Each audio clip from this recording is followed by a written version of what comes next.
Hello again, ladies and gentlemen. We are today August 5th, 2014, and welcome to all of you whom are watching my page and whom are watching my videos. Welcome to my subscriber.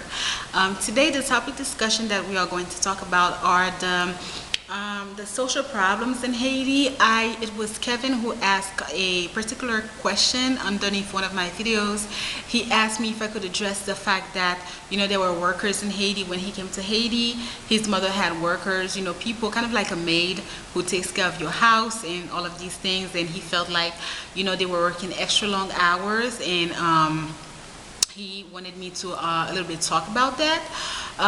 So I'm going to tie it in a little bit with the phenomenon in Haiti, which is called a phenomenon, which is called a savec, which is when you have children from very humble family who are coming to live with people who are wealthier, and these children, they are subject to extreme conditions. Sometimes they are subject to various forms of abuse, such as emotional abuse, verbal abuse, and definitely sexual abuse. I wanted to tie it in. So the topic, I guess we can talk, will be the social problems of Haiti.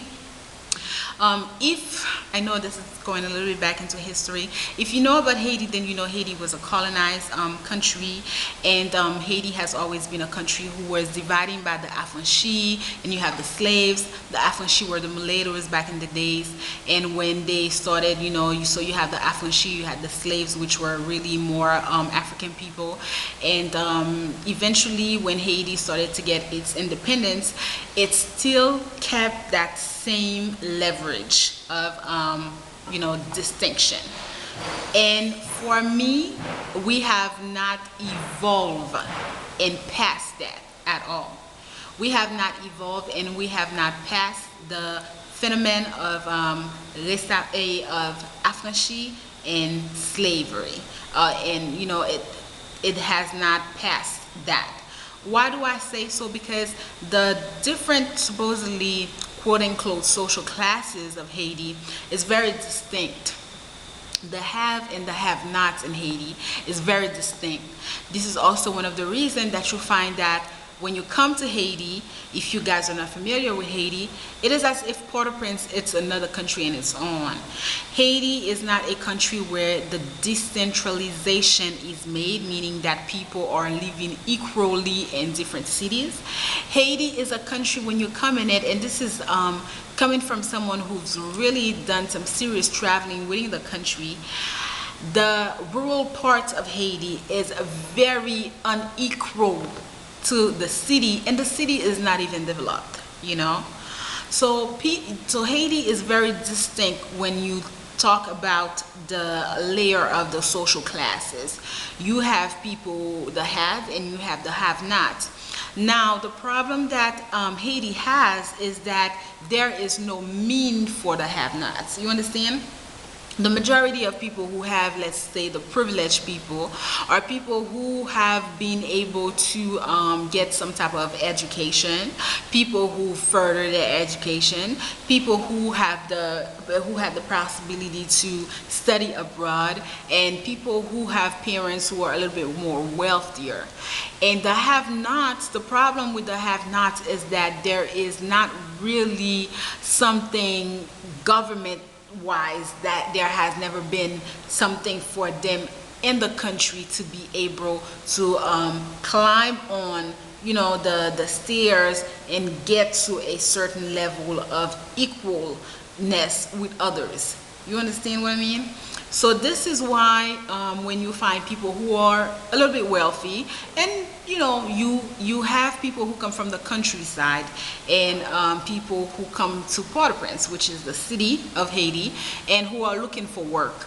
Oftentimes these people, their education is not further. You know what I mean? So it's not like these are, excuse the noise, so it's not like these are people who have some type of education. Sometimes they don't even know how to read and write. So there is not even, you guys, I've talked about the job market in Haiti, so even for someone like myself, is tough. So imagine for someone who doesn't really have any educational background, any instruction, someone who has not gone to school.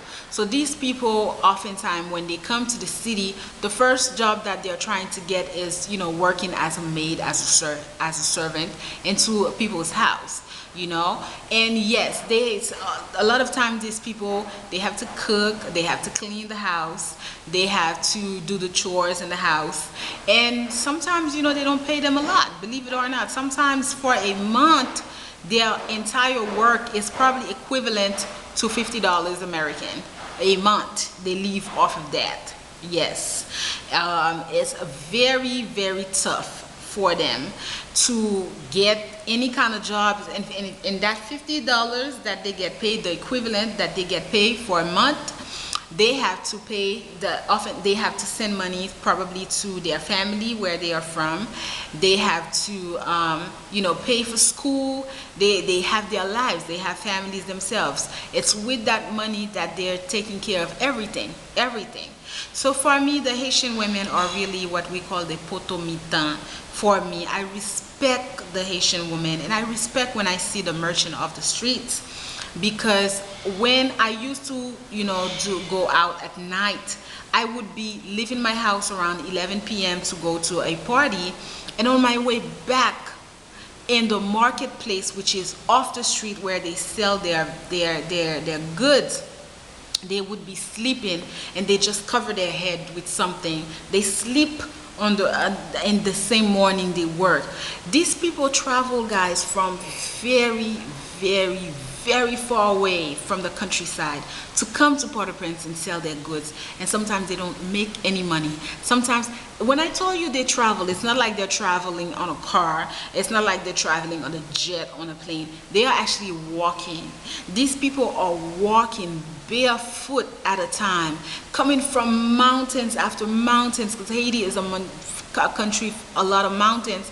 They come from afar. They grow their, you know, their plantations, and they come, and when they come to a certain part of town where they can take the big trucks, and then they come to the city to sell the goods. So for me, I know them, I know their lives. I've worked with a lot of these women.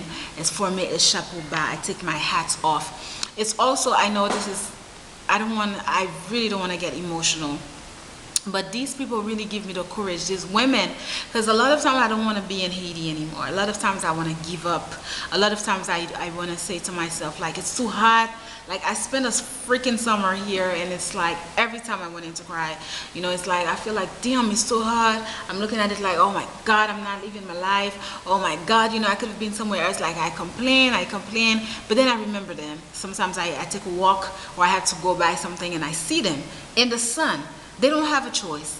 You know what I used to do right in May when I started to work out? I would take my walks. I would start working out like right now around noon, 1 o'clock, when the sun is really, really hot, and I would just start running or start walking really.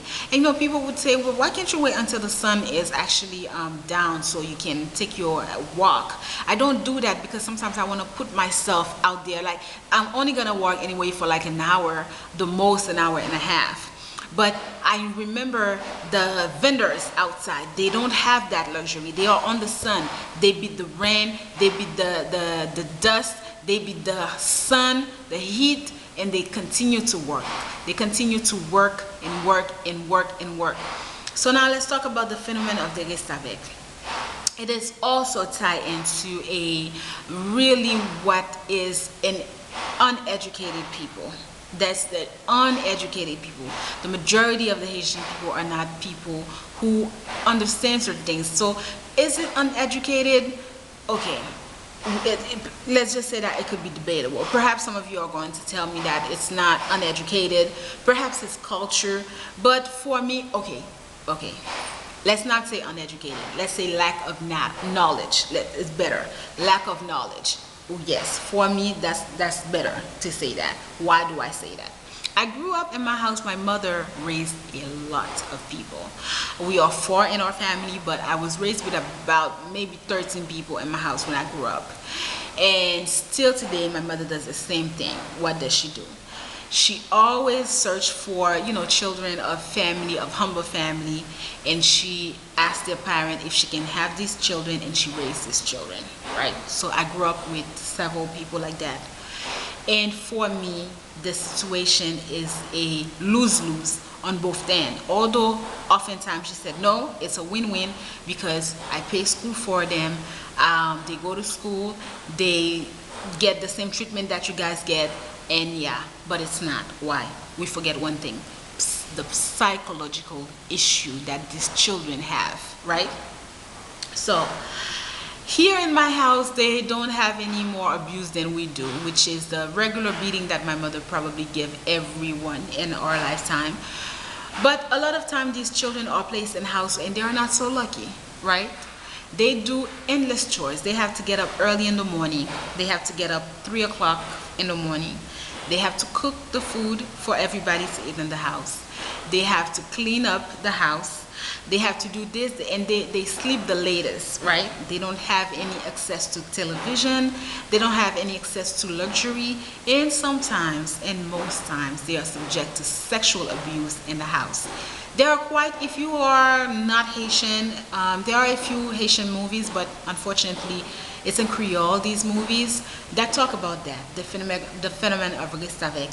I've worked, my very first sector working in Haiti was actually working with children who were Restavek. And for me, it was heartbreaking. It was heartbreaking because I felt like I was powerless. I could not help these children, really. And this phenomenon is not going to stop anytime soon in Haiti. Why? Because the people who give up their children at supposedly wealthier house, they continue to have children.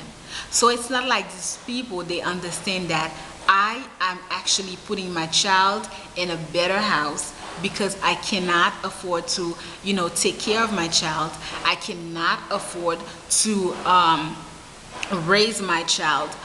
These people, what they do, okay, they continue to have children.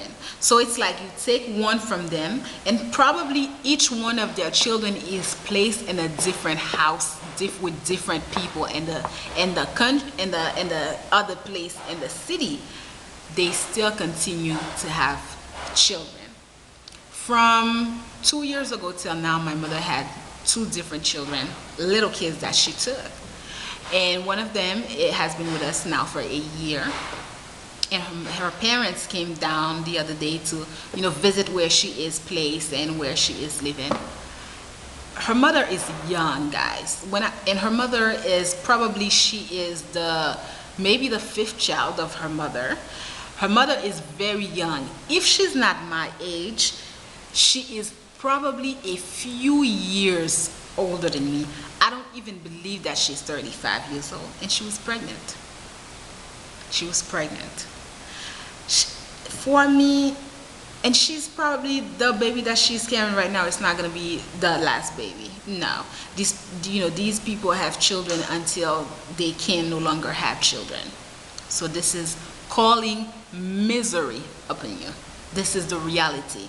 This is why Haiti is so poor. This is why you continuously have an overpopulated country. This is why you have a Restavek, because these people cannot take care of their children, but they do not stop. They do not stop, okay? They don't believe in planning. They believe that God created them to have children, and it's for the men also. Even if the women sometimes wouldn't want to have children, the men are very particular about what they want and what they don't want. So it's like, if you don't want to have kids with me, then go on with your life. Go on with your life. No, you don't want to have kids with me? Well, you go on with your life. They continue to have kids. I'm going to cut this video because I don't want it to be too long, and I'm going to talk about it in the second part about the social problems in Haiti. Stay tuned.